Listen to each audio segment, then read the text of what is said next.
اعوذ باللہ من الشیطان الرجیم بسم اللہ الرحمن الرحیم الحمد للہ رب العالمین باعث الانبیاء والمرسلین بارئ الخلائق اجمعین ثم الصلاة والسلام على افضل الخلق محمد وآلہ الطیبین الطاہرین اللهم صل على وعجل فرجہم۔ ہمارا درس اور گفتگو نبوت کے بیان میں چل رہا ہے، اور ہم نے گزشتہ دروس میں بہت سی باتوں کو سمجھانے کی کوشش کی۔ آج ہم اس بات پر بحث کریں گے کہ انبیاء علیہ السلام معصوم کیوں ہوتے ہیں، یا انبیاء علیہ السلام کا معصوم ہونا کیوں ضروری ہے۔ انبیاء علیہ السلام کا خطا اور گناہوں سے پاک ہونا بلا شک و شبہ ہر نبی کے لیے ضروری ہے کہ سب سے پہلے وہ لوگوں کا یوں اعتماد حاصل کرے کہ اس کی گفتار میں کسی بھی قسم کے جھوٹ یا خطا کا شائبہ تک نہ رہے، ورنہ اس کی رہبری اور رہنمائی متزلزل ہو جائے گی۔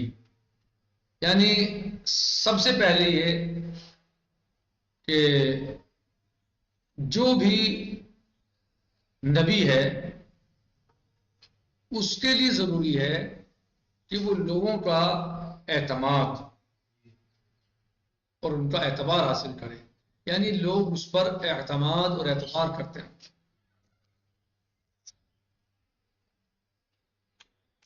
لوگوں کا اعتماد حاصل کرے یعنی لوگ اس پر اعتماد کرتے ہوں، لوگ اس پر بھروسہ کرتے ہوں، لوگ اس کی بات کو مانتے ہوں، لوگ جو ہے وہ اسے جھوٹا نہ سمجھتے ہوں، اسے یعنی جو ہے وہ غلط نہ سمجھتے ہوں، بلکہ لوگ اس کی بات پر اعتبار کرتے ہوں۔ سب سے پہلی چیز یہ ہے کہ لوگوں میں اپنا وہ اعتبار پیدا کریں تاکہ لوگ اس کی بات مان سکیں، کیونکہ اگر ایسا نہیں ہوگا، اگر اس کے یہاں جھوٹ یا خطا کا شائبہ پایا جائے گا تو پھر اس کی رہبری اور رہنمائی متزلزل ہو جائے گی، یعنی لرزہ برندام ہو جائے گی، لرز جائے گی، یعنی دہل جائے گی، یعنی ختم ہو جائے گی، کوئی اعتبار نہیں کرے گا اس کی بات کا، یعنی اس کی بات کا کوئی اعتبار نہیں کرے گا۔ اگر انبیاء علیہ السلام معصوم نہ ہوں تو بہانہ بعض قسم کے لوگ اس وجہ سے کہ انبیاء غلطی کرتے ہیں اور حقیقت کے متلاشی افراد انبیاء کے دعوے میں متزلزل ہونے کی وجہ سے یا تو ان کی دعوت پر لبیک نہیں کہیں گے یا کم از کم گرم جوشی سے اسے قبول نہیں کریں گے۔ یعنی جو بہانہ باز لوگ ہیں وہ تو یوں نہیں مانیں گے انبیاء علیہ السلام کی بات کو کہ بھائی یہ تو غلطی کرتے ہیں، ہاں یہ تو غلطیاں کرتے ہیں، اور جو ایسے نہیں ہیں بلکہ حقیقت کے متلاشی ہیں وہ اس لیے اس کو انہیں قبول نہیں کرنے دعوت کو کہ بھائی یہ تو غلطی کرتے ہیں، یعنی گرم جوشی سے قبول نہیں کریں گے وہ۔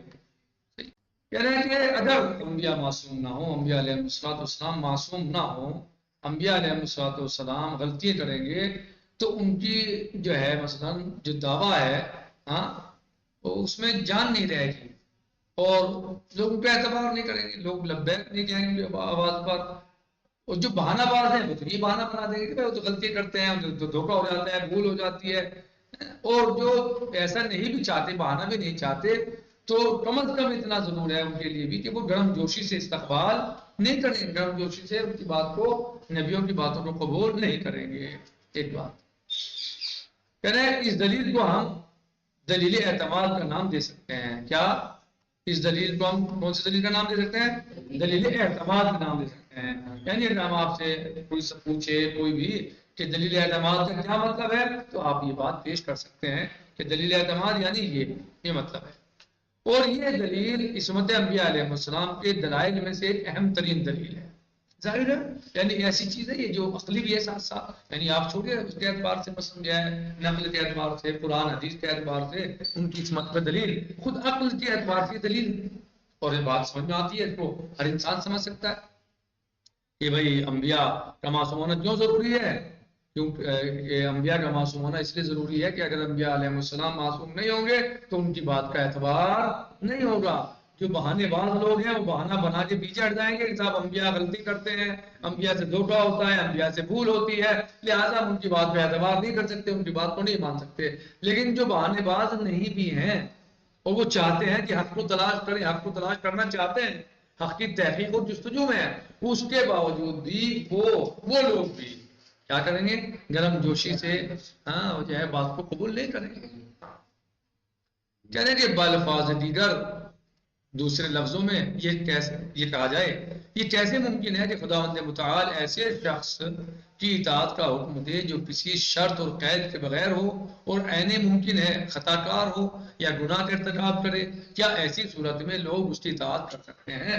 یعنی یہ کہا جائے کہ جو انسان خود گناہ کرتا ہو، جو انسان گناہ انجام دیتا ہو، معصیت کرتا ہو، مخالفت کرتا ہو اللہ سبحانہ و تعالیٰ کی، کیسے ممکن ہے کہ اللہ عز و جل اس کی اطاعت کا حکم دے دے؟ یہ ممکن ہے؟ یہ بات صحیح ہے کہ اللہ اس کی اطاعت کا حکم دے؟ یہ بات سمجھ میں آتی ہے؟ سمجھ میں نہیں آتی۔ جو خود گناہ کر رہا ہو، جو خود معصیت کر رہا ہو، جو خود گناہوں کا ارتکاب گناہوں کا انجام دے رہا ہو، گناہ کا ارتکاب کر رہا ہو، انجام دے رہا ہو، تو کیا یعنی ایسی صورت میں لوگ اس کی اطاعت کر سکتے ہیں؟ ایسے کریں گے اور اللہ کیسے حکم دے گا؟ جو خود گناہ کر رہا ایسے لوگوں کی اطاعت کا حکم کیسے دے گا؟ کہنا ہے کہ بالفاظ دیگر یہ کیسے ممکن ہے کہ خداوند متعال اللہ عز و جل ایسے شخص کی اطاعت کا حکم دے جو کسی شرط اور قید کے بغیر ہو اور عین ممکن ہے خطا کار ہو یا گناہ کا ارتکاب کرے؟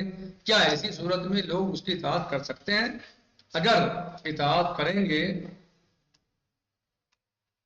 تو گویا انہوں نے خطا اور گناہ کی اتباع کی، یعنی جب اس کی اطاعت کریں گے اور وہ گنہگار ہے، خطا کار ہے، تو اس کا مطلب تو یہ وہ واضح طور پر کہ انہوں نے گناہ کی اتباع کی، خطا کی اتباع کی۔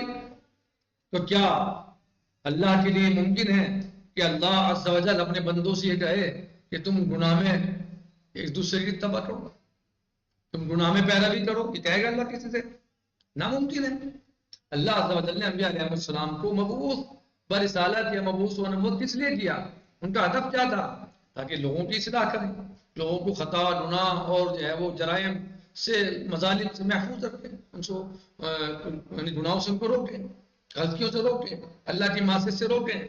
اور پھر اللہ خود ہی ایسے انسان کی اطاعت کا حکم دے دے جو خود گناہ کرتا ہو، تو جب اطاعت کا حکم ہو گیا بغیر کسی شرط و شروط کے، تو اس کا مطلب تو یہ ہے کہ پھر لوگ ان کی گناہ میں بھی اطاعت کریں گے، یعنی گناہ کریں گے بندے۔ تو ایک طرف تو اللہ عز و جل منع کر رہا ہے گناہ کرنے سے، اور دوسری طرف گناہ کا گویا حکم دے رہا ہے۔ بات سمجھ آئی؟ یعنی ایک طرف گناہ سے منع کر رہا ہے، دوسری طرف گناہ کا حکم دے رہا ہے۔ کیسے حکم دے رہا ہے؟ وہ کہہ رہا ہے کہ میرے نبی کی اطاعت کرو، جبکہ اس کا نبی الیاذ باللہ کیا ہے؟ گنہگار ہے۔ تو گویا وہ گناہ میں اتباع کا حکم دے رہا ہے، گناہ میں اطاعت کا حکم دے رہا ہے۔ یہ ممکن اور مناسب اصلاً نہیں ہے۔ کہہ رہے ہیں کہ انہوں نے اگر اطاعت کریں گے بھی، اگر یہ لوگ سمجھے، اگر بندے ایسے لوگوں کی اطاعت کریں گے بھی کہ جو گناہ کرتے ہوں یا بھول چک ان سے ہوتی ہو، تو گویا انہوں نے خطا و گناہ کی اتباع کی، اور اگر نہ کریں تو انہوں نے رہبری کے مقام کو تسلیم نہیں کیا۔ اتباع کریں تو گناہ میں اتباع کی، اور اگر نہ کریں تو گویا انہوں نے رہبری کے مقام کو تسلیم نہیں کیا ہے۔ جو اللہ نے جسے رہبر بنا کے بھیجا ہے وہ اس کو گویا تسلیم ہی نہیں کر رہے ہیں، خصوصاً اس وجہ سے کہ انبیاء علیہ السلام کی رہبری کا مقام دیگر افراد سے مکمل طور پر مختلف ہے، کیونکہ لوگ اپنا عقیدہ اور زندگی کے رہنما اصول انہی انبیاء سے ہی لیتے ہیں۔ یعنی لوگ اپنی زندگی کے اپنے عقیدے اور زندگی کے رہنما اصول کس سے لیتے ہیں؟ انبیاء علیہ السلام سے ہی لیتے ہیں۔ اور انبیاء علیہ السلام خطائیں کریں گے، غلطیاں کریں گے، تو ان کی غلطیوں میں اتباع ہوگی، اور اگر ان کی اتباع نہ کریں تو گویا ہم نے ان کے مقام کو تسلیم نہیں کیا جو ان کا اللہ نے ان کو بنا کے بھیجا تھا، نبی بنا کے بھیجا تھا، رسول بنا کے بھیجا تھا، گویا ہم نے اس کو تسلیم ہی نہیں کیا۔ اسی وجہ سے ہم دیکھتے ہیں کہ جب بڑے بڑے مفسران قرآن کریم اس آیت مبارکہ بسم اللہ الرحمن الرحیم اطیعوا اللہ واطیعوا الرسول واولی الامر منکم، سورہ نساء آیت نمبر 59، جب اس پر پہنچتے ہیں خدا کی اطاعت کرو، رسول خدا اور اولی الامر کی اطاعت کرو، اس آیت پر جب پہنچتے ہیں تو کہتے ہیں بغیر کسی شرط اور قید کی اطاعت کا حکم اس بات کی دلیل ہے کہ نہ صرف انبیاء علیہ السلام معصوم ہیں بلکہ اولی الامر بھی معصوم ہیں۔ انبیاء ہی نہیں بلکہ اولی الامر بھی معصوم ہیں. اور اولی الامر سے مراد نبی اکرم صلی اللہ علیہ وسلم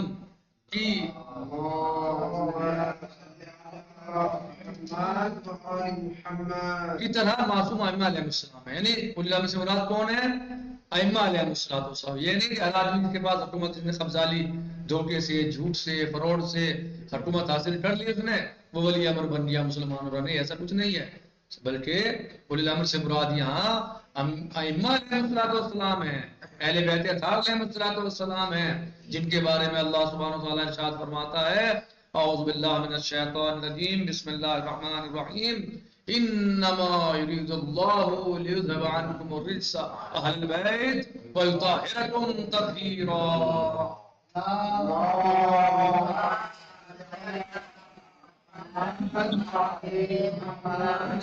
یعنی وہ ذوات علیہ السلام وہ ذوات ایسی ذوات ہیں کہ جن کے عصمت کی گواہی اللہ عز و جل فرما دیتا ہے خود. یعنی وہ کہتا ہے کہ اہل بیت رسالت اللہ کا ارادہ یہ ہے کہ وہ ہر رزق کو تم سے دور رکھے اور تمہیں ایسا پاک رکھے جیسا پاک رکھنے کا حق ہے.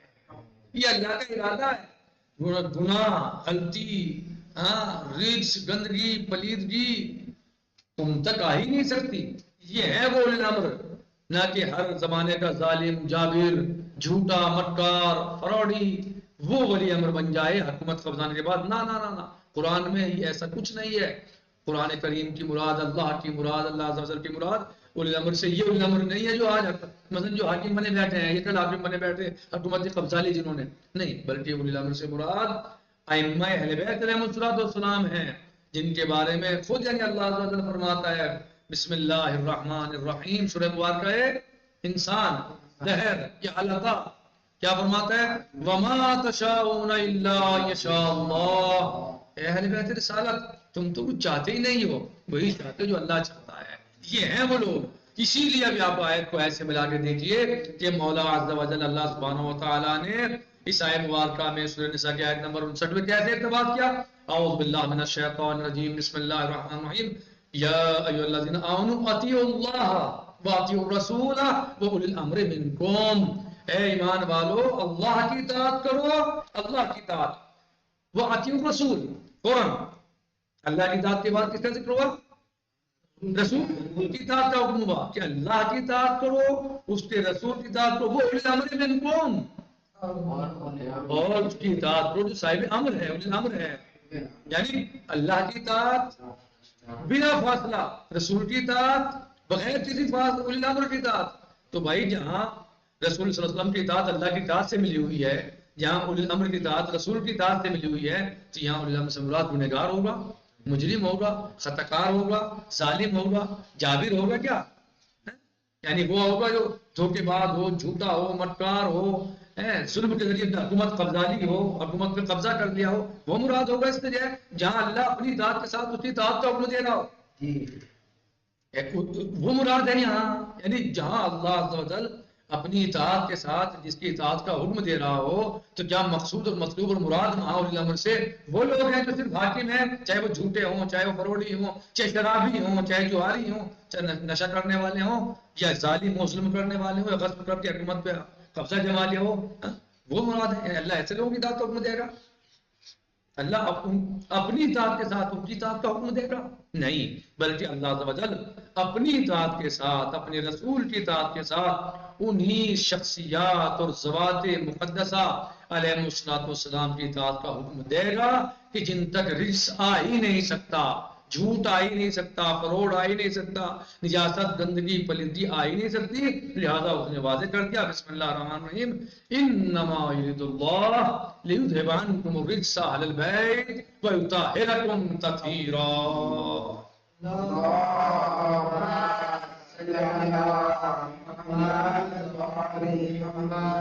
اور ہمیں اس میں تفسیر میں نہیں جانا ہے، بس اتنا سمجھ لینا کافی ہے.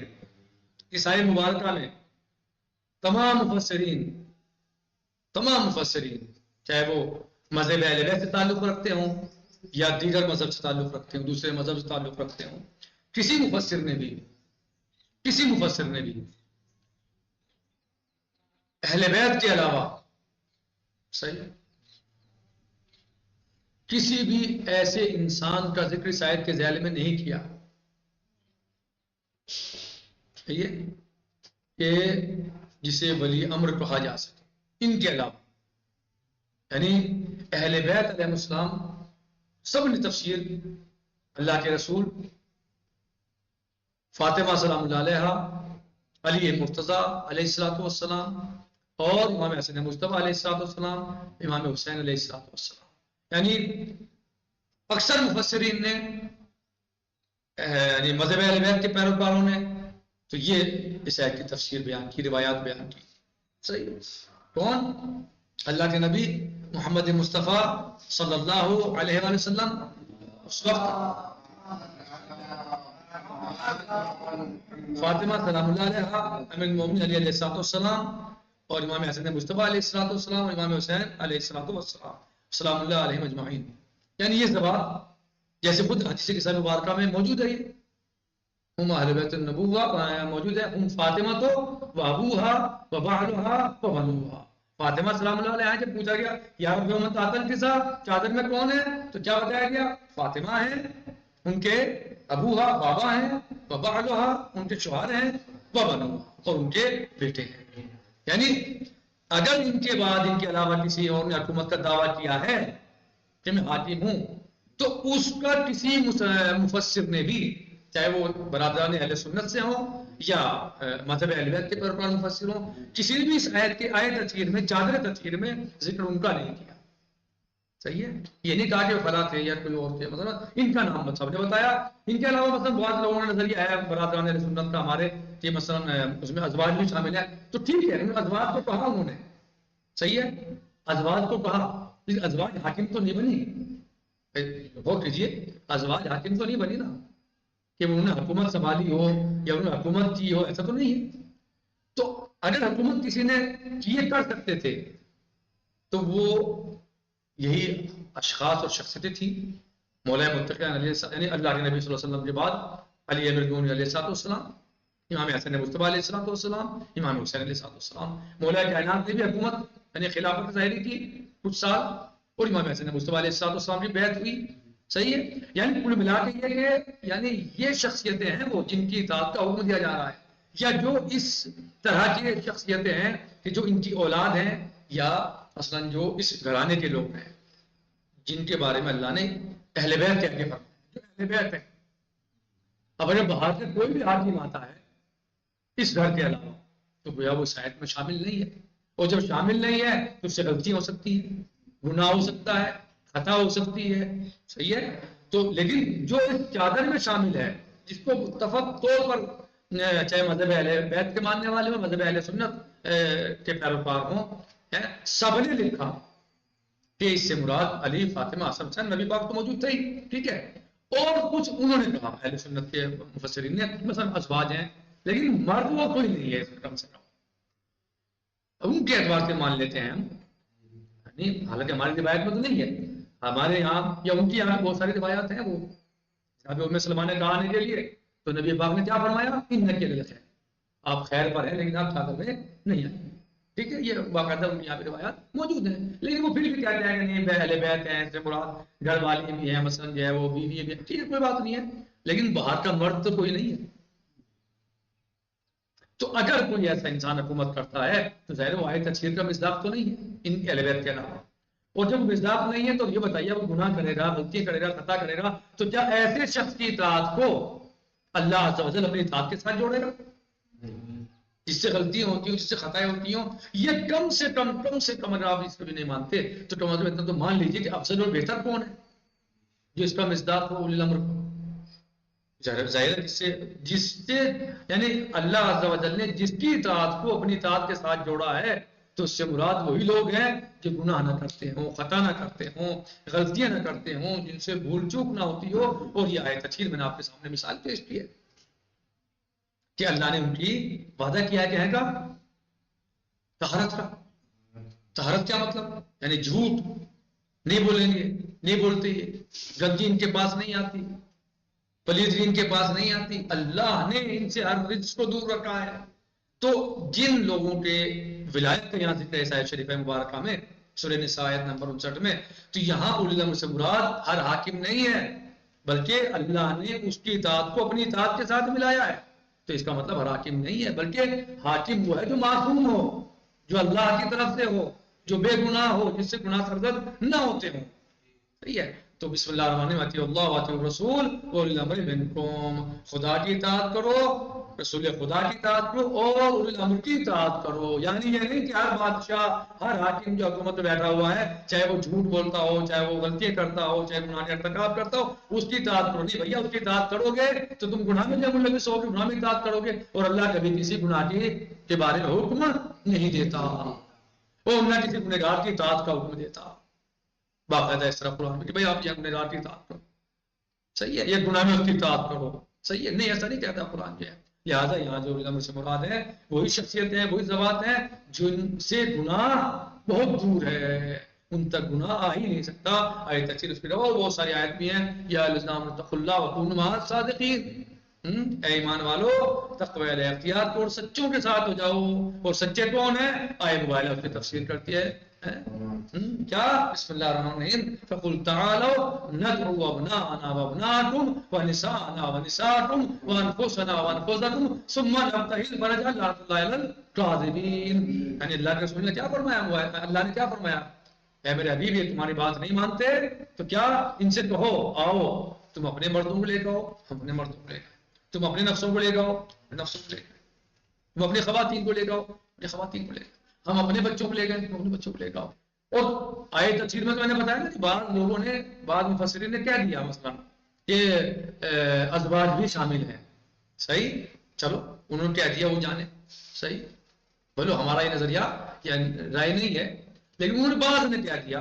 یہ آیت مبارکہ ایک ایسی آیت ہے کہ جس کے بارے میں کسی نے بھی یہ نہیں لکھا، کسی مفسر نے بھی، چاہے وہ برادران اہل سنت سے ہو یا مذہب اہل بیت کا پیروکار ہو، کسی نے بھی یہ نہیں لکھا کہ اس آیت شریفہ کے نازل ہونے کے بعد نبی پاک اپنے علاوہ، مولا متقیان علی علیہ السلام کے علاوہ، صدیقہ فاطمہ زہرا سلام اللہ علیہ کے علاوہ، امام حسن و حسین علیہ السلام کے علاوہ، سلام اللہ علیہ اجمعین، ان 5 ہستیوں کے علاوہ کون؟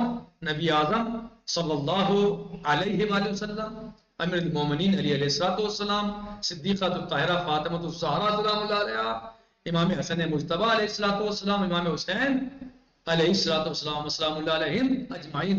کوئی راوی، کوئی مفسر ایسا نہیں ہے، چاہے وہ کسی بھی مذہب کا ہو، پوری امت مسلمہ میں، کہ اگر اس نے کوئی لکھا ہو کہ ان 5 کے علاوہ رسول اسلام صلی اللہ علیہ وسلم کسی کو لے کے گئے خود، اور یہ 4 ہی شخصیتیں. تو اب بتائیے آپ جو ہے کہ یہاں بھی کیا کہا اللہ نے؟ یا الذین آمنوا اتقوا اللہ وکونوا مع الصادقین، سچوں کے ساتھ ہو جاؤ. اور یعنی سچوں کے ساتھ ہو جاؤ، یعنی صدیق، جو لوگ کبھی جھوٹ نہ بولتے ہو، جن کے پاس جھوٹ نہ آتا ہو، وہ کون لوگ ہیں؟ وہ وہی لوگ ہیں جو آیت تفسیر کے مصداق ہیں. وہاں ضرور کہہ دیا کہ بعض فلاں بھی شامل ہے، فلاں بھی شامل ہے، لیکن اس میں تو کسی نے بھی نہیں کہا کہ کوئی مباہلے میں کون کون گئے تھے. ہاں، صرف یہی لکھا کہ یہ 5 گئے تھے بس، اس کے علاوہ کوئی نہیں ذکر کیا کسی مفسر نے کوئی بیان نہیں کیا. تو لہٰذا اگر اولی الامر کی اطاعت سے مراد ہے تو اولی الامر سے، اولی الامر جو اللہ عز و جل نے فرمایا ہے، وہ اولی الامر ہر صاحب حکومت نہیں، ہر حاکم نہیں، بلکہ وہ اولی الامر ہے جو اللہ عز و جل کی طرف سے چنا گیا ہو، جس کا انتخاب کیا گیا ہو، جسے منتخب کیا گیا ہو، اور وہ ہر گناہ اور غلطی سے پاک ہو. نکتفی بہذا المقدار، باقی غدن سے جی انشاءاللہ. الحمدللہ رب العالمین، وصلی اللہ علی سیدنا و نبینا محمد وآلہ الطیبین الطاہرین. اللهم صل على محمد فی امان اللہ. خدا حافظ. وعجل